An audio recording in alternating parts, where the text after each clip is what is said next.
नमस्ते दोस्तों, स्वागत है आपका एक और रोचक और रहस्यमय सफर में, जहां हम बात करेंगे हिंदू मिथोलॉजी के कुछ ऐसे अनसॉल्व्ड मिस्ट्रीज के बारे में जो आपको हैरान कर देंगे।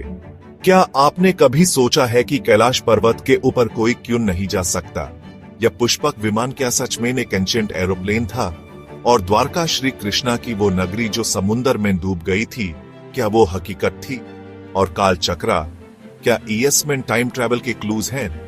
दोस्तों, यह सिर्फ कहानियां नहीं हैं, बल्कि ऐसे टॉपिक्स हैं जो विज्ञान और अध्यात्म के बीच एक ब्रिज बनाते हैं। तो चलिए इस अद्भुत यात्रा की शुरुआत करते हैं और हिंदू मिथोलॉजी के इन रहस्यों की ज्ञान गंगा में डुबकी लगाते हैं। रेडी हैं ना आप? तो वीडियो को एंड तक जरूर देखिए, क्योंकि यहाँ हर पल एक नए रहस्य का पर्दा उठने वाला है। दोस्तों, हिंदू मिथोलॉजी यानी सनातन धर्म के शास्त्रास सिर्फ कहानियां नहीं हैं, ये ज्ञान, विज्ञान और रहस्यों का एक भंडार है।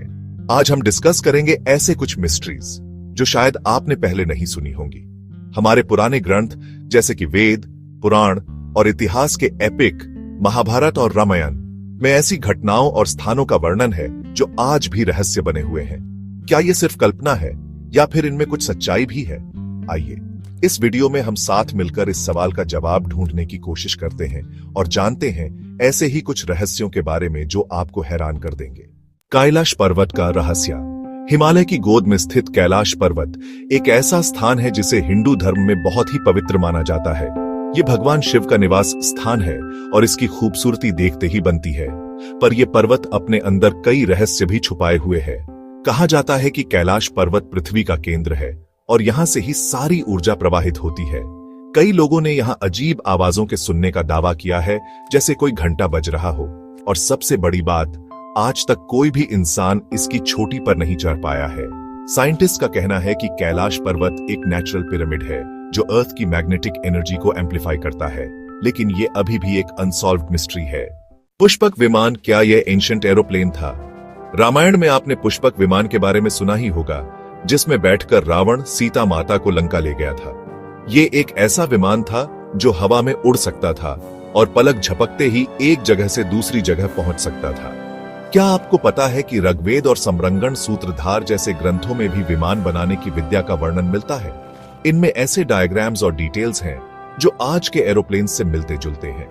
तो क्या यह मुमकिन है कि हमारे पूर्वज हमसे भी ज्यादा एडवांस्ड थे और उनके पास ऐसी टेक्नोलॉजी थी जिसके बारे में हम आज सोच भी नहीं सकते? चैप्टर 3, द्वारका, एक लॉस्ट सिटी। महाभारत में वर्णित द्वारका भगवान कृष्ण की नगरी एक ऐसी शानदार नगरी थी जो समुद्र में डूब गई थी। कहा जाता है कि जब कृष्ण ने धरती छोड़ दी तो ये नगरी भी समुद्र में समा गई। आज भी गुजरात के किनारे समुद्र के अंदर पुरानी इमारतों के अवशेष मिलते हैं जो साबित करते हैं कि कभी यहां एक शहर बसा हुआ था। क्या ये वही द्वारका है जिसका वर्णन महाभारत में मिलता है? साइंटिस्ट्स और आर्कियोलॉजिस्ट्स आज भी इस सवाल का जवाब ढूंढने की कोशिश कर रहे हैं। द्वारका का रहस्य आज भी एक अनसॉल्व्ड मिस्ट्री बना हुआ है। चैप्टर 4, काल चक्र, टाइम ट्रैवल का कॉन्सेप्ट। हिंदू धर्म में समय को एक चक्र की तरह देखा जाता है। ये चक्र सतयुग, त्रेता, द्वापर और कलयुग, इन 4 युगों से होकर गुजरता है।